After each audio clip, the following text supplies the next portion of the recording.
नमस्कार, जय श्री कृष्ण। माया करिश्मा पेसवाणी मुझे चैनल कृष्ण कृपा केवलम में तव्हां सभिनी जो स्वागत है। तव्हांजो पंहिंजो चैनल जिते तव्हां कथा भजन रेसिपी ऐं ॿी जानकारियूं पंहिंजी मिठी ॿोली सिंधीअ में ॿुधंदा आहियो। मुंहिंजी लाइव चैटिंग के दौरान तव्हां मां भेनरुनि मूंखां पुछियो हो कि तव्हां पंहिंजा ब्यूटी टिप्स शेयर कयो। त ब्यूटी टिप्स त न, तव्हां सां मां हेल्थ रिलेटेड कुछ टिप्स ज़रूर शेयर कंदसि। त चवंदा ई आहिनि कि स्वस्थ शरीर में ही स्वस्थ मन जो निवास थींदो आहे। त अॼु मां तव्हां सां हिकिड़ो दादी मां जो नुस्ख़ो शेयर कयां थी, जो मां ख़ुदि भी 4 सालनि सां फॉलो कयां पई। तव्हां मां घणनि ई भेनरुनि खे इहो ख़बर भी हूंदो फॉर्मूलो, पर चवंदा आहिनि न, जेसीं दुख न अचे त भॻवान खे यादि न कंदा आहियूं। अगरि सुख में भॻवान खे यादि कयूं त दुख अचे ई छो। हिन तरह जॾहिं बीमारी सर ते अची पवंदी आहे पोइ डॉक्टर यादि ईंदा आहिनि। अगरि पहिरियों ई असां कुझु हेल्थ जा टिप्स फॉलो कयूं त बीमारी ईंदी ही न, या ईंदी भी त उहो झटि दूर थी वेंदी। अॼु जो मां फार्मूलो तव्हां सां शेयर कयां थी, उहो खणण सां अगरि तव्हां नियमित रूप सां लॻी करे उहो कयव त तव्हांजे शरीर में जो भी टॉक्सिन आहिनि उहे निकिरी वेंदा। जो भी जमा मैल गंदगी आहे उहा शरीर सां निकिरंदी, ऐं जॾहिं गंदगी निकिरंदी त ऑटोमेटिक तव्हांजो चेहरो ग्लो कंदो, तव्हांजो बॉडी एक्टिव रहंदी। त अचो पहिरियों हिनजो फार्मूलो ॾिसी था वठूं, पोइ मां तव्हांखे ॿुधाईंदमि इहो कीअं वठिणो आहे। त अचो ॾिसूं हिन फार्मूले, हिन नुस्खे, हिन फकी लाइ पाण खे छा खपे।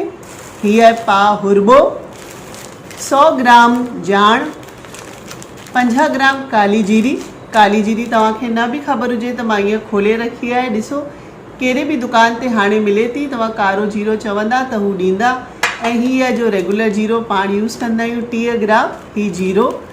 पाण खे खपे 20 ग्राम दालचीनी जो पाउडर। पहिरियों मां भी दालचीनी वठी करे पोइ पीसे छाणे पाउडर ठाहींदी हुअसि, पर हाणे बाबा रामदेव जी ईअं दालचीनी जो दॿो पीठल अचे थो त मां ही वठी रखी छॾियो आहे। छो लाइ सियारे में पाण खे खंघि वग़ैरह थिए त माखी सां ही वठणु सुठो आहे। त हाणे मां ही घुराइणु शुरू करे छॾियो आहे। त इहो हो दालचीनी जो पाउडर 20 ग्राम। ऐं ही आहिनि कड़ी पत्तनि जो पाउडर। कड़ी पत्ता थोड़ा सा खणी करे उस में सुकाए करे अंदाजे सां ऐं हुनजो ईअं पाउडर ठाहे रखिजे। इहो भी पाण खे फकी लाइ खपनि। त ही थी वियूं 4 शयूं, 5-6 शयूं टोटल पाण खे खपनि। तव्हां फर्स्ट टाइम हेतिरो न भी ठाहे था सघो, तव्हांखे लॻे कि मां पहिरियों थोरो ठाहियां, त बसि इहो यादि रखो कि जेतिरो हुरबो आहे हुनजी अधु आहे जाण, हुनजो भी अधु जीरो, ऐं हुनजो भी अधु इहो जीरो। जीअं अगरि तव्हां फर्स्ट टाइम ठाहियो था त 2 वॾा चमचा हुरबो खणो ऐं 1 चमचो जाण खणो, अधु चमचो काली जीरी खणो, ऐं हुनजो भी अधु इहो पंहिंजो रेगुलर जीरो, ऐं थोड़ी थोड़ी दालचीनी ऐं कड़ी पत्तनि जो पाउडर तव्हां अंदाजे सां खणी सघो था। इहो मिश्रण ठाहे करे कीअं लॻंदो आहे ॾिसो। इहो मुंहिंजो मिश्रण तयार आहे। सुबुह शाम मां इहो वठंदी आहियां। इहो सभु पीसण खां पोइ इहो थोरो दरदरो आहे, ईअं ई थींदो। हिन खे ई पाण खे कीअं वठिणो आहे हाणे मां तव्हांखे उहो ॿुधायां थी कि इहो पाउडर कीअं वठिबो।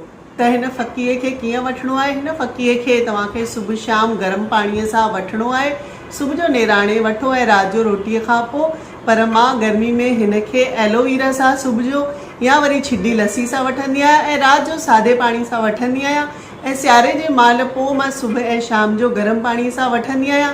त तव्हां भी ही फकी पहिरियों अधु चमचे सां शुरू कजो, हिकु टाइम ई वठिजो। तव्हांखे ठीकु थो लॻे त तव्हां सुबुह शाम ॿई शुरू करे सघो था गरम पाणीअ सां। इहो जो नुस्ख़ो आहे उहो पहिरें ॾींहं सां ई कमु करणु लॻंदो आहे, पर तव्हांखे ॾिसणु अचे हुन लाइ 4-5 हफ़्ता लॻी वेंदा। पर भी तव्हांखे न भी अगरि ॾिसण थो अचे त तव्हां इहो यादि रखो कि देसी जो फार्मूला हूंदा आहिनि हुन मां घटि तव्हांखे फ़ाइदो न भी थिए त कोई भी नुक़सान, कोई भी साइड इफेक्ट न थींदो आहे। त हिन फकीअ जा तमामु घणा फ़ाइदा आहिनि। मां पढ़ियो हो कि 200 प्रकार जी नंढी वॾी बीमारियूं हिन फकीअ खे वठण सां दूर थी थियनि, ऐं 40 जी उमिरि खां पोइ इहे सभिनीनि खे वठणु खपे। भाउ या भेण केर भी वठी सघे थो। हिन खे वठण सां अखियूं, वार, त्वचा ऐं ॿी प्रकार जी बीमारियूं भी दूर थी थियनि। ऐं सभिनीनि खां सुठी ॻाल्हि इहा आहे कि इहा फकी जी जो भी शयूं आहिनि पाण खे घर में ई मिली वेंदियूं आहिनि। त तव्हां ज़रूरु इहा फकी ट्राई कजो। खां पोइ भी 2-3 नंढी ॻाल्हियूं आहिनि जो मां ख़ुदि कंदी आहियां, त उहो मां तव्हांखे ॿुधायां थी। रोज़ राति जो सुम्हण खां पहिरियों मां बेली बटन यानी पंहिंजे दुन में तेल विझंदी आहियां। ही ॾिसो बाबा रामदेव जो बादाम रोगन तेल आहे, इहो मां रोज़ विझंदी आहियां। इहो ख़तमु थी वञे त हिन ई शीशी में मां कड़ो तेल विझंदी आहियां, केॾी महिल सुठो घी विझंदी आहियां। माना 2 सालनि खां मां इहो कयां पई। ऐं चेंज कंदी रहंदी आहियां तेल। ऐं हिन खां पोइ अगरि तव्हांखे सचमुच निरोगी रहणो आहे त हुन लाइ 15 ॾींहंनि मां हिकु दफ़ो उपवास ज़रूर कजे। मां एकादशी जे उपवास जे मथां बि वीडियो ठाहियो आहे कि एकादशी जो उपवास करण सां न ही तन खे मन खे ॿिन्हिनि खे फ़ाइदो थो थिए। सभिनीनि खे इहो उपवास ज़रूरु रखणु खपे। हिन जे फ़ाइदे लाइ बि मां हिकिड़ो वीडियो ठाहियो आहे कि एकादशी का उपवास क्यों रखे, आप ज़रूर देखें।